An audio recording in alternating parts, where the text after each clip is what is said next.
Em destaque no Panorama CBN, Groenlândia pede para a população se preparar para possível invasão americana. União Europeia pode suspender acordo comercial com os Estados Unidos como retaliação. Trump divulga conversa privada com Macron, que diz que americano tenta enfraquecer a Europa. Presidente do STF antecipa a volta a Brasília durante crise do Master. Homem é liberado do cativeiro depois de dizer palavra-chave a companheiro por telefone. Panorama CBN. Olá para você que está aqui comigo, eu sou Leandro Gouveia e a partir de agora, em menos de 30 minutos, vou te contar as principais notícias do dia.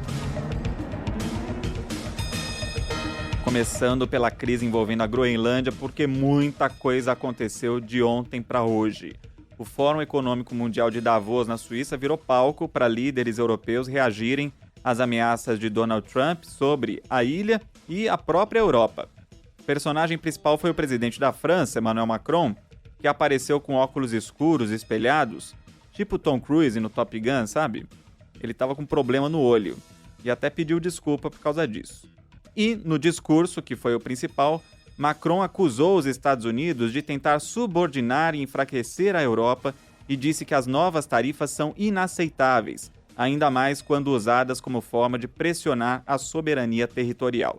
Você ouviu ontem aqui no Panorama que Trump ameaçou impor tarifas aos 8 países que enviaram tropas à Groenlândia na semana passada, incluindo a França.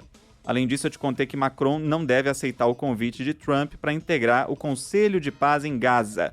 E aí, depois que eu gravei o episódio de ontem, Trump criticou Emmanuel Macron e sugeriu que poderia impor tarifas maiores ainda à França. Numa resposta a repórteres, ainda na segunda noite, depois de ser informado que Macron recusaria o convite dele, Trump disse: "Ninguém o quer, porque ele vai sair do cargo muito em breve. Vou colocar uma tarifa de 200% sobre os vinhos e champanhe dele." E aí ele entra. Uma chantagem, portanto.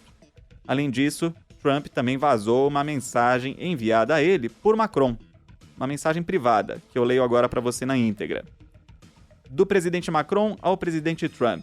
Meu amigo, estamos totalmente alinhados em relação à Síria. Podemos fazer grandes coisas em relação ao Irã. Não entendo o que você está fazendo em relação à Groenlândia. Vamos tentar construir grandes coisas. 1. Posso organizar uma reunião do G7 depois de Davos, em Paris, na quinta-feira à tarde. Posso convidar os ucranianos, os dinamarqueses, os sírios e os russos à margem. 2. Vamos jantar juntos em Paris na quinta-feira antes de você voltar para os Estados Unidos. Emmanuel. Essa é a mensagem. Aí, em Davos, Macron disse que não é o momento para imperialismos e colonialismos. Ele afirmou no discurso que a União Europeia não deve se curvar à lei do mais forte e que, embora seja estarrecedor, o bloco considera usar seu instrumento anticoerção contra os Estados Unidos, aquela chamada bazuca comercial, como eu te contei ontem. Macron disse: preferimos o respeito aos valentões, preferimos a ciência às teorias da conspiração e preferimos o Estado de Direito à brutalidade. Macron disse ainda que a Europa seguirá ao lado dos amigos da Dinamarca e que isso é o que se espera de um aliado. Em outra provocação, nessa terça, Donald Trump publicou imagens feitas com inteligência artificial. Numa delas, Macron aparece ao lado de uma fileira de líderes europeus que ouvem Trump falar diante de um mapa em que Groenlândia, Canadá e Venezuela aparecem preenchidos com a bandeira americana. Numa outra montagem, Trump aparece fincando a bandeira dos Estados Unidos na Groenlândia, ao lado do secretário de Estado Marco Rubio e do vice J.D. Vance. E aí uma placa indica: Groenlândia, território dos Estados Unidos, estabelecido em 2026. Trump também publicou uma mensagem que foi enviada a ele pelo chefe da OTAN, que é a aliança militar dos países ocidentais.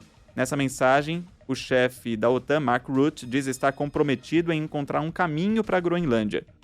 Trump disse que teve uma ligação muito boa com o Mark Rutte e que concordou em se reunir com líderes europeus para discutir a Groenlândia em Davos, onde ele discursa nesta quarta-feira. Apesar disso, disse que não há como voltar atrás. Trump afirmou que a Groenlândia é imprescindível para a segurança nacional e mundial.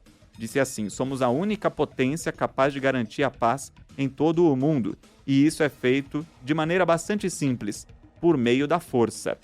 Depois disso, também no Fórum de Davos, a presidente da Comissão Europeia, Ursula von der Leyen, afirmou que a soberania da Groenlândia é inegociável. E, acima de tudo, a segurança no Ártico só pode ser alcançada em conjunto. É por isso que as tarifas adicionais propostas são um erro, especialmente entre aliados de longa data. A União Europeia e os Estados Unidos chegaram a um acordo comercial em julho passado. E na política, como nos negócios, um acordo é um acordo. A deal is a deal. Em outro discurso em Davos, o primeiro-ministro do Canadá, Mark Carney, disse que o país apoia firmemente a Groenlândia e a Dinamarca. E a Úrsula falou aí sobre um acordo. Nessa terça, o Parlamento Europeu indicou que deve congelar o acordo comercial que foi firmado entre a União Europeia e os Estados Unidos no ano passado, que previa a redução de tarifas americanas e, em troca, investimentos europeus nos Estados Unidos. O acordo deveria entrar em vigor em março ou abril. Já o secretário do Tesouro dos Estados Unidos, Scott Bessent, disse para os europeus se acalmarem. Ele afirmou: respirem fundo, não revidem. O presidente estará aqui amanhã e transmitirá sua mensagem. Scott Bessent minimizou o risco de rompimento entre aliados e afirmou que o governo Trump permanece comprometido com o diálogo. Mas as ameaças estão aí e o primeiro-ministro da Groenlândia, Jens Frederik Nielsen, pediu à população da ilha que comece a se preparar para uma invasão militar ao território, já que Trump deixou claro que essa possibilidade não está descartada. Segundo a agência de notícias Bloomberg, o premier afirmou que seu governo ordenou uma força-tarefa a autoridades locais que vão dar um guia à população sobre como se preparar para uma eventual invasão, como o estoque de comida em casa. Já a primeira-ministra da Dinamarca, Mette Frederiksen, disse em discurso no parlamento do país que o pior ainda está por vir. Ela afirmou que a Dinamarca vai propor à OTAN uma presença permanente de tropas da aliança militar no Ártico e que o país se comunica com seus aliados europeus pela segurança da Groenlândia 24 horas por dia, 7 dias por semana. Enquanto isso, as tropas europeias continuam chegando por lá. O exército da Dinamarca publicou vídeos de tropas desembarcando e jatos fazendo treinamentos. A França também divulgou um vídeo do desembarque de militares e, por outro lado, os Estados Unidos também estão enviando forças para lá. No fim da tarde dessa terça-feira, numa entrevista coletiva que marca o primeiro aniversário de governo Trump, o presidente resolveu falar de surpresa no lugar da porta-voz do governo dele. Trump evitou dizer o que pretende fazer caso a Dinamarca se recuse a entregar a Groenlândia. Disse assim que uma coisa vai acontecer que vai deixar todos felizes. A OTAN vai ficar feliz? Eu fiz mais pela OTAN do que qualquer um, fazendo referência aos investimentos dos Estados Unidos na aliança militar. Questionado sobre a população da Groenlândia ser contra a anexação, ele disse que não falou com eles ainda. Quando eu falar com eles, vão ficar muito animados sobre a possibilidade de fazer parte dos Estados Unidos. E ele também falou do Conselho de Paz para Gaza. Disse que vai ser incrível e que esperava que a ONU pudesse fazer mais, mas que as Nações Unidas não ajudaram em nenhuma guerra que ele diz ter encerrado. Trump também comentou uma fala do presidente Lula, brasileiro que vinha poupando as críticas a Trump desde a retomada do diálogo diplomático para discutir o tarifaço, resolveu falar. Vocês já perceberam que o presidente Trump quer governar o mundo pelo Twitter? Fantástico! Todo dia ele fala uma coisa e todo dia o mundo fala aí da coisa que ele falou. Todo dia você acha que é possível, gente? É possível eu tratar do povo com respeito se eu não olhar na cara de vocês? Se eu achar que vocês são um objeto e não um ser humano? Aí o presidente Trump foi questionado sobre isso pela repórter Raquel Krahenbu, da TV Globo. E Trump disse que gosta do presidente Lula e por isso o convidou para integrar o Conselho de Paz de Gaza. O governo brasileiro ainda não decidiu se aceita esse convite.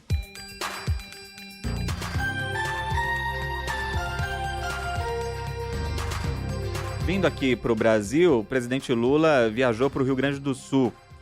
E aí, num evento em que estava também o governador Eduardo Leite, do PSD, o governador foi intensamente vaiado por militantes petistas e reagiu. Pessoal, este é o amor que venceu o medo? Não, né? Então vamos respeitar.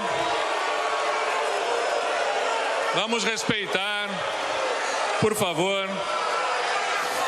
Eu estou aqui cumprindo o meu dever institucional, em respeito ao cargo que exerço, em nome do povo do Rio Grande do Sul, com respeito ao presidente da República. Todos nós aqui, eu e o presidente, fomos eleitos pelo mesmo povo. Eu respeito o cargo do presidente da República. Peço respeito, por favor. Nesse momento aí, Eduardo Leite foi aplaudido pelo presidente Lula. Mas depois ele voltou a ser vaiado ao dizer que montadoras deixaram de investir no Rio Grande do Sul por não ter incentivos fiscais como outras regiões do país e também quando ele se queixou do pagamento de dívidas com a União.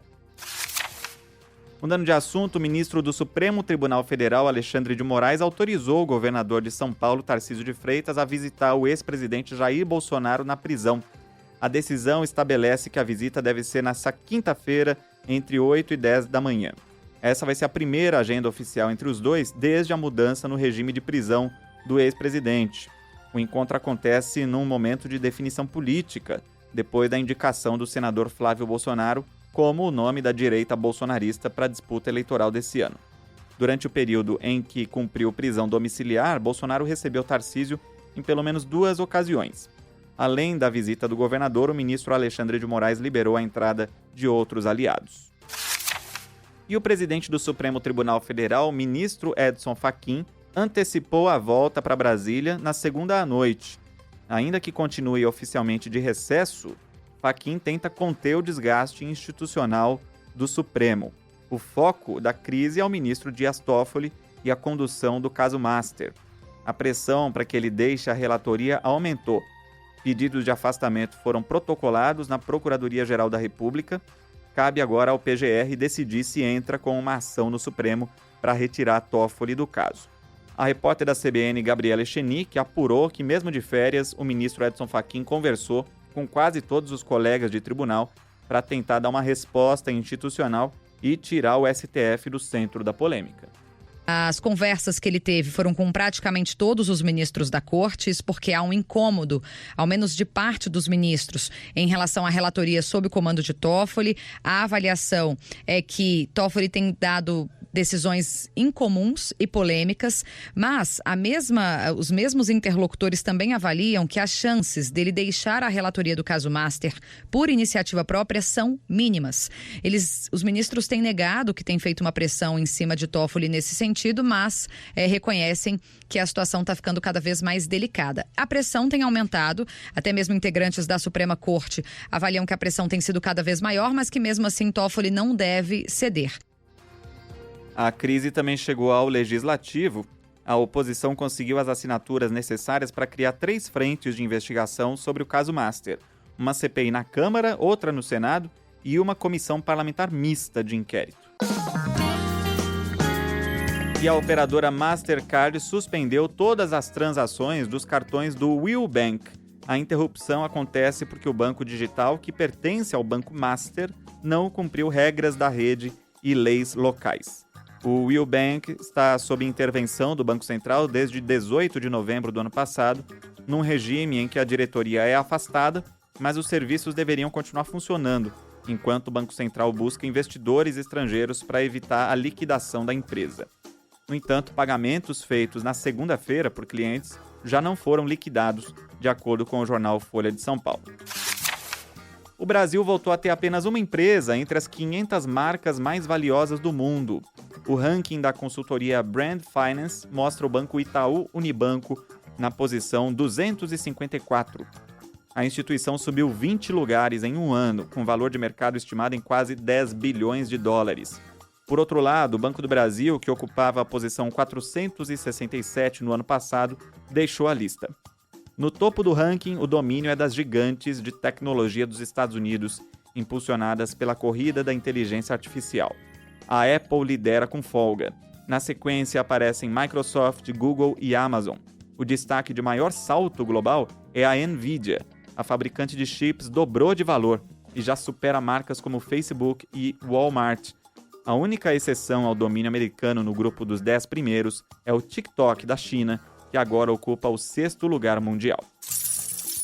E o principal índice da Bolsa de Valores de São Paulo fechou em alta de 0,82% aos 166.197 pontos, é mais um recorde da Bolsa esse ano. O dólar comercial subiu 0,3%, cotado a R$ 5,38. O euro vale R$ 6,30, com alta de 0,89%.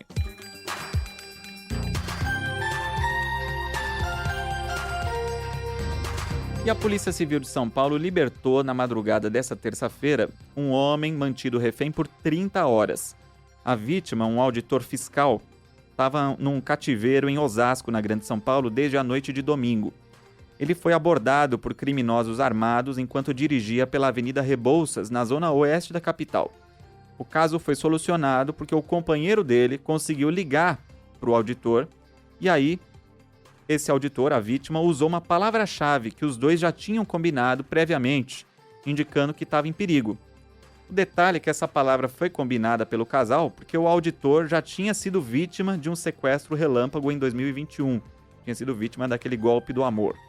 Segundo a polícia, os sequestradores deixaram ele atender o telefone para dar um ar de normalidade. E aí o companheiro ligou para a polícia. 5 pessoas foram presas. Segundo as investigações, o grupo faz parte de uma quadrilha especializada que já realizou outros crimes semelhantes. Vou retomar agora uma história que eu comecei ontem, que foi a investigação sobre a morte de 3 pacientes no Hospital Anchieta, em Taguatinga, no Distrito Federal. Nesta terça, a gente ficou sabendo o nome dos técnicos de enfermagem suspeitos das mortes. O principal deles é Marcos Vinícius Silva Barbosa de Araújo, de 24 anos. Segundo as investigações, ele aplicava medicamentos não prescritos e chegou a injetar desinfetante na veia das vítimas. 2 colegas dele, Marcela Camille Alves da Silva e Amanda Rodrigues de Souza, teriam auxiliado nos crimes. O delegado do caso disse que Marcos confessou as ações depois de ser confrontado com imagens de segurança, demonstrando frieza. As mortes ocorreram entre novembro e dezembro do ano passado. A polícia analisa agora outros 20 laudos de óbito para verificar se há um padrão nas mortes e até agora a motivação é desconhecida. O advogado da família de uma das vítimas, o carteiro Marcos Raimundo Fernandes Moreira, de 33 anos, disse à CBN que os parentes estão devastados com a notícia. Tinha passado aquele períodozinho do luto, estavam se conformados, ele faleceu porque teve uma doença, faleceu por causas naturais, vamos dizer assim. Aí de repente descobre, por meio da polícia, que ele foi assassinado. Marcos tinha dado entrada no hospital com suspeita de pancreatite. E agora o advogado Wagner de Paula busca na justiça a reparação por danos morais e uma pensão para a filha de Marcos, que tem 5 anos. E a Polícia Civil de São Paulo reabriu o inquérito que investiga a morte do influenciador PC Siqueira, que aconteceu em dezembro de 2023. A decisão atende a um pedido do Ministério Público que viu inconsistências em laudos e depoimentos depois do encerramento do caso no ano passado.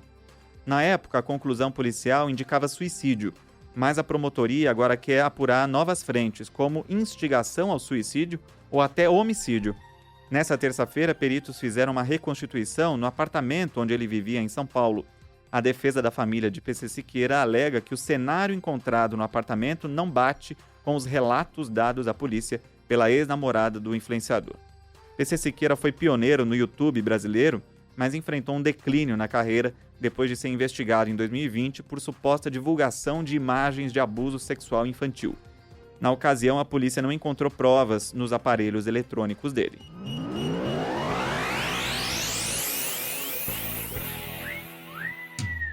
A Copa São Paulo de Futebol Júnior chega essa semana às semifinais. Na quarta-feira jogam Grêmio e Cruzeiro às 9h30 da noite em Taubaté. E na quinta, São Paulo e Ibrachina às 9h30 da noite no estádio do Morumbi. E você já tinha ouvido falar em Ibrachina? Eu não. Esse clube está sediado no bairro da Moca, em São Paulo, e é a grande surpresa da Copinha. Com só 5 anos de fundação, o time eliminou potências como Atlético Mineiro, Internacional e Palmeiras até chegar à semifinal contra o São Paulo. O projeto começou em 2020, durante a pandemia, aproveitando a paralisação de outros clubes para captar talentos dispensados. No ano passado, a equipe já tinha sido vice-campeã paulista sub-17. E o sucesso divide espaço com o histórico dos mantenedores do clube, porque o presidente é o empresário Henrique Lau. Ele é filho de Lau Qin-chong, chinês naturalizado brasileiro que já foi apontado pela Polícia Federal como um dos maiores contrabandistas do país e preso por corrupção ativa. Henrique Lau nega que o pai participe da gestão ou do financiamento do time. Segundo ele, o dinheiro vem da loja Empório Daruma, que é patrocinadora master da equipe. O Ibrachina atua hoje apenas como clube formador, mas planeja entrar no futebol profissional nos próximos anos para garantir vaga em competições nacionais da CBF. Essa história completa está no portal ge.globo.com e a final da Copinha, como é tradição, acontece no aniversário da cidade de São Paulo, no dia 25 de janeiro.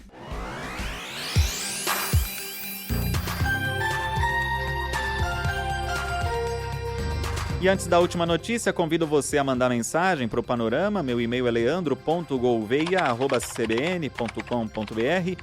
No Instagram é só procurar por Le Reis Gouveia.